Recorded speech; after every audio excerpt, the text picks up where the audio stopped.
महाराष्ट्रातील महत्त्वाच्या बातम्या फक्त 10 मिनिटात. या चॅनेलला अजूनही सबस्क्राईब केलं नसेल तर आत्ताच करा. नागपूर जिल्ह्यातील काटोल येथे डॉक्टर पंजाबराव देशमुख कृषी विद्यापीठ अकोला यांच्याशी संलग्न असलेले शासकीय उद्यानविद्या महाविद्यालय स्थापन करण्यास मंगळवारी मंत्रिमंडळ बैठकीत मान्यता देण्यात आली आहे. नागपूर व अमरावती विभागातील 11 जिल्ह्यांमध्ये संत्रा, मोसंबी, आंबा, लिंबू, पेरू व मुख्य फळ पिकांव्यतिरिक्त कमी पाण्यावर तग धरणारी आवळा, सीताफळ या फळ पिकांचे क्षेत्र दिवसेंदिवस वाढत आहे. त्याचबरोबर नागपूर जिल्ह्यातील फळे, भाजीपाला व फुलशेतीच्या क्षेत्रात वाढ होत आहे. त्यामुळे उद्यानविद्या महाविद्यालयाची आवश्यकता होती. महाविद्यालयामध्ये फळे, भाजीपाला, फुले तसेच प्रक्रिया व मूल्यवर्धन या संबंधीच्या अभ्यासक्रमांचा समावेश करण्यात येईल. त्यामुळे त्या संबंधीच्या अभ्यास व संशोधनाला चालना मिळेल असे कृषी विभागाने म्हटले आहे. दरवर्षी पावसाळ्यात डेंग्यूमुळे हजारो नागरिक आजारी पडतात. मात्र आता डेंग्यूपासून सुटकेचा मार्ग मोकळा होणार आहे. पण भारतात डेंग्यूच्या प्रतिबंधासाठी महत्त्वपूर्ण पाऊल उचलण्यात आले. Drug controller general of India म्हणजे DCGI यांनी देशात पहिल्यांदाच डेंग्यूवरील लशीला मंजुरी दिली आहे.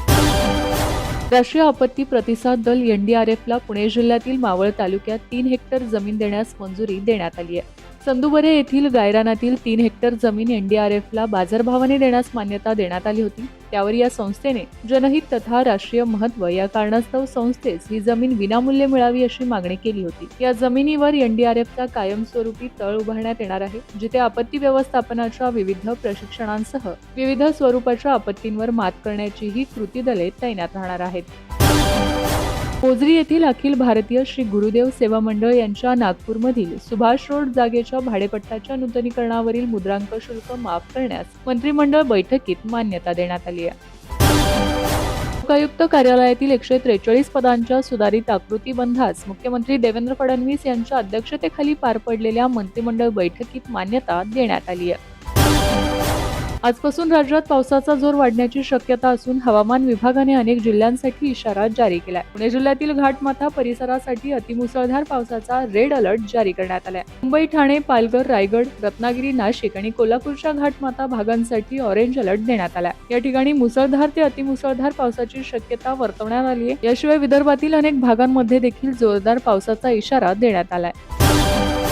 गडचिरोली जिल्ह्यातील आदिवासी शेतकरी कुटुंबांना शाश्वत रोजगार आणि उत्पन्न वाढीच्या संधी उपलब्ध करून देण्यासाठी रेशीम संचालनालय आणि बायफ यांच्या संयुक्त विद्यमाने टसर विशेष विकास प्रकल्प राबवण्यात येणार आहे. मुख्यमंत्री देवेंद्र फडणवीस आणि वस्त्र उद्योग मंत्री यांच्या उपस्थितीत या प्रकल्पाच्या सामंजस्य करारावर स्वाक्षरी करण्यात आली आहे. पुण्याच्या केतन अग्रवाल प्रकरणात पोलीस तपासातून अत्यंत धक्कादायक माहिती समोर आली आहे. आरोपींनी केतनला ठार मारण्यापूर्वी त्याला आयुष्यभरासाठी अपंग बनवण्याचा कट रचला असल्याची माहिती समोर येते. सुरुवातीला केतनला संपवण्याची योजना नव्हती, तर एका बनावट अपघाताच्या माध्यमातून किंवा लुटीचा बनाव रचून केतनचे हात किंवा पाय कायमचे निकामी करण्याचा त्यांचा विचार होता. केतनला अपंगत्व आले तर कुटुंबियांना लग्न मोडण्यासाठी तयार करणे सोपे जाईल असा सियाचा विश्वास होता. नीट प्रकरणावर देशाचे पंतप्रधान नरेंद्र मोदी यांनी आपली पहिली प्रतिक्रिया दिली आहे. नीटमधील अनियमितता आणि पेपरफुटी ही अत्यंत गंभीर बाब असून हे एक घोर पाप आहे अशा शब्दात मोदींनी संताप व्यक्त केला. तरुणांच्या भविष्याशी कोणालाही खेळू दिले जाणार नाही असा थेट इशारा देत त्यांनी या प्रकरणातील दोषींवर कठोर कारवाई करण्याचे आश्वासन दिले आहे. राज्यातील एसटी बसस्थानक परिसर अवैध वाहतूक मुक्त करण्यासाठी महाराष्ट्र राज्य मार्ग परिवहन महामंडळ, पोलीस विभाग आणि प्रादेशिक परिवहन विभाग यांच्या संयुक्त विद्यमाने विशेष अंमलबजावणी मोहीम राबवण्यात आली. 1 ते 20 जुलै या अवघ्या 20 दिवसांच्या कालावधीत राबवण्यात आलेल्या या विशेष मोहिमेदरम्यान राज्यभरात एकूण 8,839 वाहनांवर दंडात्मक कारवाई करण्यात आली आहे. विविध यंत्रणांच्या संयुक्त कारवाईतून 1,65,61,315 रुपयांचा दंड वसूल करण्यात आला असून नियमांचे उल्लंघन करणारी 195 वाहने जप्त करण्यात आली आहेत. स्थावर मालमत्तांमध्ये असलेले सुप्त मूल्य लक्षात घेऊन या मूल्याचा सार्वजनिक हितार्थ उपयोग करण्यासाठी नवीन डेल्टा कायदा प्रस्तावित करण्याचे निर्देश राज्याचे मुख्यमंत्री देवेंद्र फडणवीस यांनी दिले आहेत. या संदर्भातील सर्वकष कायद्याच्या निर्मितीसाठी सेबी, PSC, NSE आणि या क्षेत्रातील तज्ज्ञ अनुभवी व्यक्तींचा समावेश असलेली समिती गठीत करण्याचे निर्देशही यावेळी त्यांनी दिले आहेत. राज्यातील 177 आकांक्षित तालुक्यांमध्ये प्रायोगिक तत्वावर सन 2026-27 साठी आकांक्षित तालुका कार्यक्रम राबवण्यास मंत्रिमंडळ बैठकीत मान्यता देण्यात आली आहे.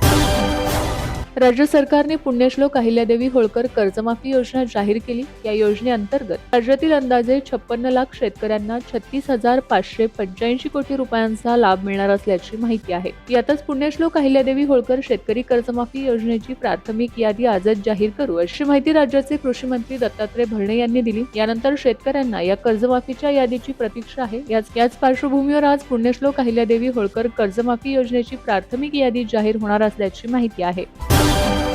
पुणे आणि पिंपरी चिंचवड मधील विशेषतः आयटी पार्कमध्ये जाणाऱ्या नोकरदारांसाठी एक अत्यंत आनंदाची आणि प्रवासाचा वेळ वाचणारी बातमी समोर आली आहे. पुणे मेट्रोच्या माण हिंजवडी ते शिवाजीनगर या बहुप्रतीक्षित मार्गांवर प्रवाशांसाठी संपूर्णपणे स्मार्ट डिजिटल तिकीट व्यवस्था सुरू करण्यात येणार आहे. या नव्या सुविधेमुळे तिकीट खिडकीवरील लांबलचक रांगा भूतकाळ ठरणार असून अवघ्या काही सेकंदात प्रवाशांना तिकीट मिळणार आहे. नव्या अत्याधुनिक प्रणालीनुसार प्रवाशांना तिकीट काढण्यासाठी अनेक सोपे डिजिटल पर्याय उपलब्ध करून देण्यात आले आहेत. देशातील राज्यांमध्ये गुंतवणुकीला पोषक वातावरण, आर्थिक शिस्त आणि उद्योगांसाठीचे अनुकूल नियम यांचा आढावा घेणाऱ्या नीती आयोगाच्या गुंतवणूक अनुकूलता निर्देशांक 2026 मध्ये 53.7 गुणांसह महाराष्ट्राने देशात दुसरे स्थान पटकावले आहे.